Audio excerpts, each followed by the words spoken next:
हे मेरे सर्वस्व, मैं आपसे क्या मांगू? आप तो बिना मांगे मेरे को सब कुछ दे रहे हैं। फिर भी मेरी आपसे एक प्रार्थना है कि आप जो मेरे को दे रहे हैं उसको स्वीकार करने की क्षमता दे प्रभु, स्वीकार करने की हिम्मत दे गुरु महाराज जी।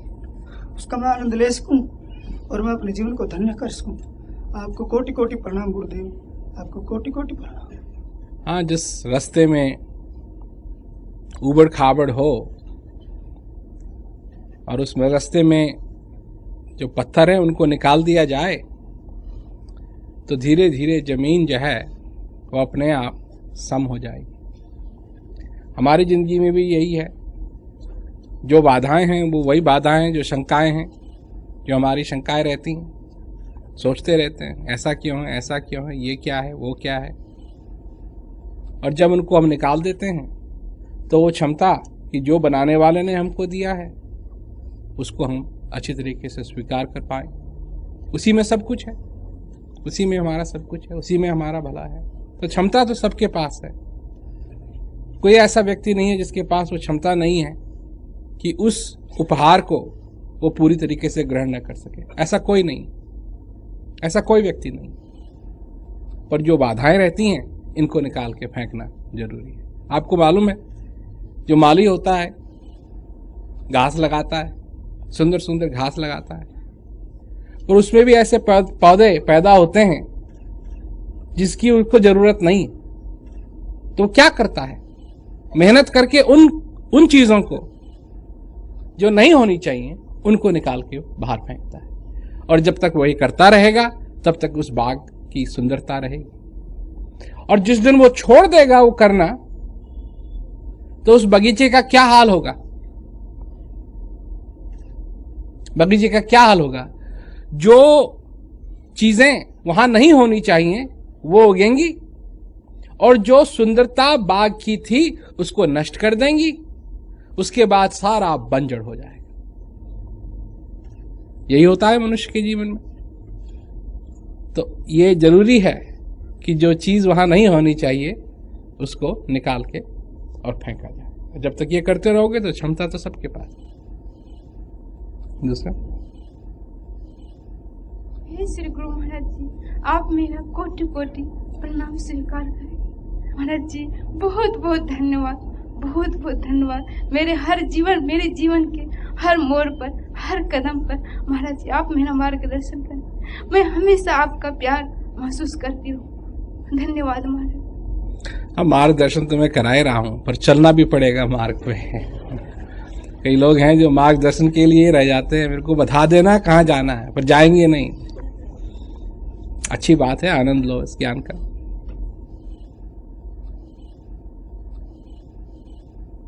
महाराज जी मेरा कोटि कोटि प्रणाम स्वीकार करें। महाराज जी आपसे जो आपने इतना ज्ञान दिया, आपने जो सत्संग, सेवा और भजन का मौका दिया है, इसके लिए आपका बहुत बहुत धन्यवाद।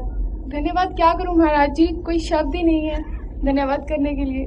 महाराज जी मेरी टांगें इतनी कांपती हैं और मतलब मैं अपने घर में इतना बोलती हूँ और यहाँ बिल्कुल नहीं बोल पा रही हूँ। नहीं, तुम ठीक काम कर रहे हो, बोलते रहो। महाराज जी आप एक बार चंडीगढ़ जरूर आए महाराज जी, एक पब्लिक प्रोग्राम वहाँ पे भी कीजिए। आए थे चंडीगढ़, तो गए थे महाराज जी, दोबारा बार बार आइए। अच्छा महाराज जी हम सभी चंडीगढ़ वालों की तरफ से आपको हैप्पी होली। हैप्पी होली। और मैं सदा आपकी सेवा में यूं ही लगी रहूं, आपको यूं ही प्यार करती रहूं। तो जितना प्यार आप मुझे करते हैं मैं उतना प्यार आपसे नहीं करती हूँ, तो आपके प्यार यूं ही करती रहूं, बस यही विनती है। धन्यवाद महाराज। आनंद लो इस ज्ञान का। महाराज जी आपकी चरणों में कोटि कोटि प्रणाम। बहुत खुश है आपसे बात करने का मौका मिला मुझे। आपकी कृपा बहुत है मेरे ऊपर। बहुत धन्यवाद महाराज जी। आपके मार्ग में ऐसे खुशी रहना चाहती हूँ मैं। आखिरी श्वास तक मैं ऐसे ही खुशी रहना चाहती हूँ। मैं कोशिश भी करूँगी, आपकी कृपा भी चाहिए मुझे, आपकी मदद चाहिए महाराज जी। आपको कोटि कोटि धन्यवाद। मदद तो मैं दे ही रहा हूँ, सभी को दे रहा हूँ, बार बार समझाता हूँ मैं। और मेरी यही आशा रहती है कि मैं दोहराता रहूँगा अपने आप को। हो सकता है कभी तो कान खुल जाए और मेरी बात हृदय तक पहुँच जाए। और ये होता है। कई लोग हैं जिनको कितने सालों से ज्ञान है, बात समझ में नहीं आई, एक दिन आते हैं सत्संग में, क्या पता नहीं क्या बात है, कुछ खुला हुआ रहता है, तो मेरी बात सुनते हैं, समझ में आने लगती है। तो ये तो मैं कोशिश करता हूँ सभी जगह जाके। महाराज जी, आपको मेरा कोटि कोटि प्रणाम स्वीकार हो। महाराज जी, आपने ज्ञान दे के मेरे जीवन को ही बदल दिया और खुशियों के रंग में हमारे जीवन में भर दिया। महाराज जी, कभी कभी मैं जब इस ज्ञान मार्ग से भटक जाता हूँ कई बार, तो आप इस मार्ग में फिर से मुझे लाते हैं। इसके लिए कोटि कोटि आभार व्यक्त कर रहा हूँ महाराज जी।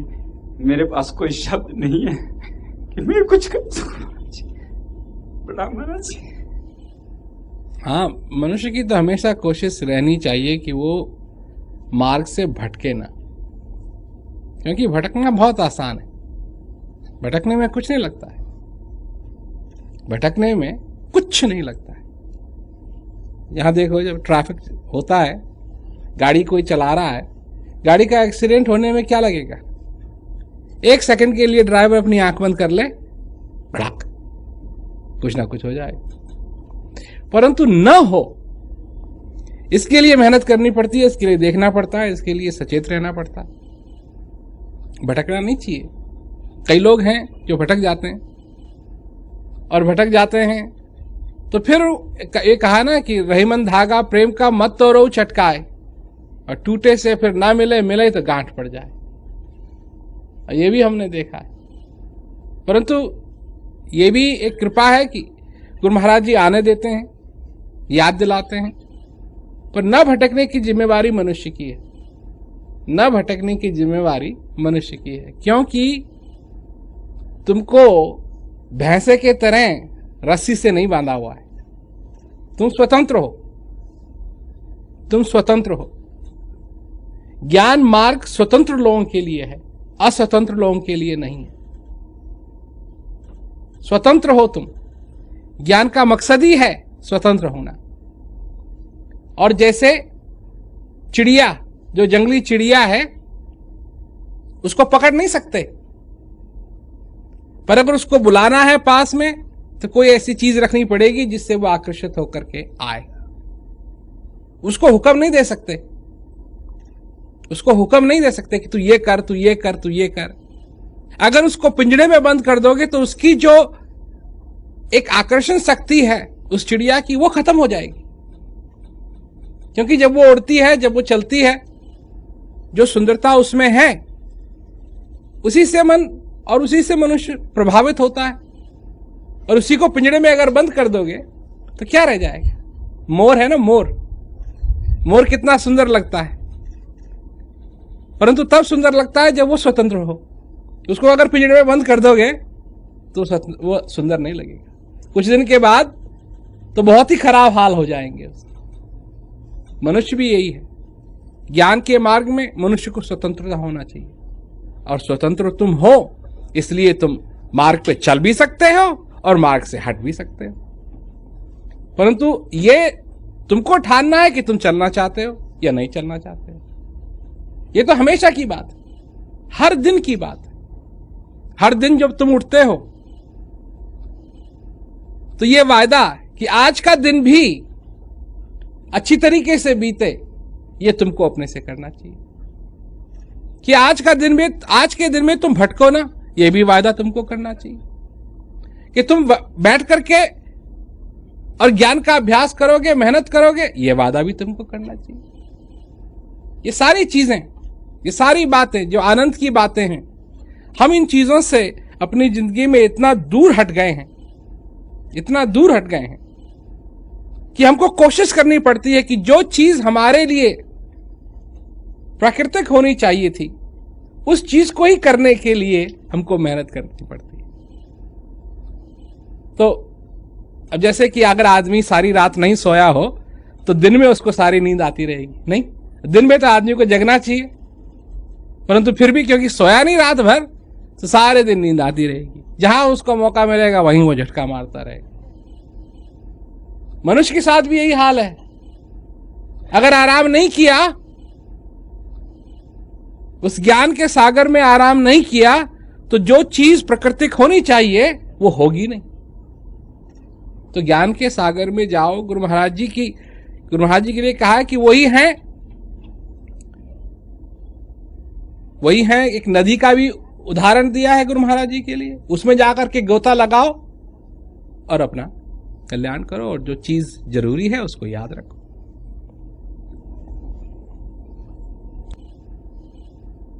महाराज जी आपको कोटि कोटि प्रणाम। महाराज जी मेरे से जो अनजाने में गलती हुई उसे क्षमा मांगती हूँ। मैं मूर्ख पर दया करिए गुरु महाराज जी। मेरे को नहीं मालूम क्या गलती हुई और किस गलती की क्षमा क्या कहते हैं तू मांग रही है, पर जहां तक छोड़ने की बात है तो ये तो तुम्हारे पे निर्भर करता है। तुम रहना चाहते हो, अभ्यास करना चाहते हो, गुरु महाराज जी के साथ वो संबंध चाहते हो, तो ये तो संभव है। और आगे पीछे की बात को छोड़ो, क्योंकि बात होनी चाहिए, स्पष्ट बात होनी चाहिए। क्या तुम चाहते हो? तुम इस ज्ञान का आनंद चाहते हो, अपने जीवन के अंदर गुरु महाराज जी के साथ जो संबंध है वो चाहते हो, सेवा का जो मौका है वो चाहते हो, तो ये तो सारी चीजें उपलब्ध हैं। और जो कुछ होता रहता है। आज है गुरु महाराज जी, मैं यूपी जौनपुर जिले से आया हूँ, मैं बॉम्बे भी आया और फिर मैं यहाँ आया कि मैं सोचा हो सकता है गुरु महाराज जी से मुझे बात करने का अवसर मिले, मैं कह सकूं गर्व से कि हे गुरु महाराज जी से मुझसे बात हो गई है। मैं जिनका प्रचार करता हूँ, मैं जिनका शिष्य हूँ। तो हे गुरु महाराज जी, आपने वाराणसी में कार्यक्रम दिया, इलाहाबाद में दिया, उसके बीच में एक जौनपुर डिस्ट्रिक्ट है जहाँ का मैं वासी हूँ, वहाँ भी आइए गुरु महाराज जी। हम लोग बहुत परिश्रम करते हैं गुरु महाराज जी। मैं गांव में जाता हूँ, साइकिल से भी यात्रा करता हूँ। लोग मुझको कहते हैं इतनी रात को आप आ रहे हो, मैं कहता हूँ मुझे आनंद आता है गुरु महाराज जी। इसके लिए आपको बार बार धन्यवाद है गुरु महाराज जी। आप जौनपुर में भी जरूर आइए। हमारे पास प्रचार के लिए बहुत सुविधाएं हैं, अच्छी सुविधाएं हैं, और ये कहीं भी इस्तेमाल की जा सकती हैं। गांव में भी इस्तेमाल की जा सकती है, शहरों में भी इस्तेमाल की जा सकती है, परंतु डिजाइन इनका प्राइमरीली ये गांव में भी इस्तेमाल की जा सकती है, और वहां लोग सुनना चाहते हैं। अब जब गांव के लोग शहरों में आते हैं तो उनको दिक्कत होती है, हर एक चीज की दिक्कत होती है, पर गांव में आते हैं तो फिर उनके लिए मौज ही मौज है। तो जगह जगह प्रोग्राम होगा, और ये क्या कहते हैं, कई पॉलिसीज बनी थी पहले कि इस हिसाब से प्रोग्राम, इस हिसाब से वहां आएंगे जहां ये सब कुछ हो रहा है। तो हमने कहा कि भाई हमको इंतजार नहीं करनी चाहिए, हमको तो जगह जगह जाना चाहिए। तो अब तो बहुत कुछ खुल जाएगा लोगों के लिए। कम से कम एक बात तो हो गई है कि अब लोगों को अच्छी तरीके से मालूम है कि अगर वो चाहते हैं अपने क्षेत्र में प्रोग्राम तो उसके लिए क्या क्या करना पड़ेगा, और उस हिसाब से प्रोग्राम बढ़िया हो सकते हैं। तो लोगों को मेहनत तो करनी पड़ेगी, सभी जगह मेहनत करनी पड़ेगी। मैं भी मेहनत करता हूँ, लोगों को भी मेहनत करनी चाहिए, ताकि कम से कम लोगों तक ये बात पहुंचे कि ऐसी कोई चीज है। अब सबसे पहले जब लोग आके हमारा सत्संग सुनते हैं तो उनको सदमा लगता है, नहीं वही समझते हैं वही बात होगी, कोई कहीं किसी शास्त्र की बात करेंगे या ये कहेंगे कि वहां जाओ या ये करो या वो करो। और हम जो बात कहते हैं लोगों से, ये कहते हैं कि जिस चीज की तुमको तलाश है वो तुम्हारे अंदर है। अब ये सुन करके, अब मतलब ये बात ऐसी नहीं है कि पहली बार ही सुन रहे हैं, पहले सुनी हुई है, फिर भी आदमी को सदमा लगता है, क्योंकि जब इतनी बड़ी संख्या में लोग हैं और लोग सुनने के लिए आए हैं और ये ऐसी साधारण सी बात कही जा रही है और स्पष्ट बात की जा रही है, और कोई उल्टी सीधी बात नहीं हो रही है, स्पष्ट बात हो रही है, तो लोगों को कुछ लगता है और जाते हैं, सोचते भी हैं इसके बारे में। जो सोचते हैं तो फिर उनको और भी अच्छा लगता है। तो लोग सुनना चाहते हैं, जानना चाहते हैं, और हम आना चाहते हैं जगह जगह, तो बड़ा अच्छा होगा और लोगों का सहयोग रहे। और प्रेमी लोग, जैसे तुम मेहनत करते हो ऐसे प्रेमी लोग मेहनत करें, तो फिर तो क्या संभव नहीं, क्या संभव।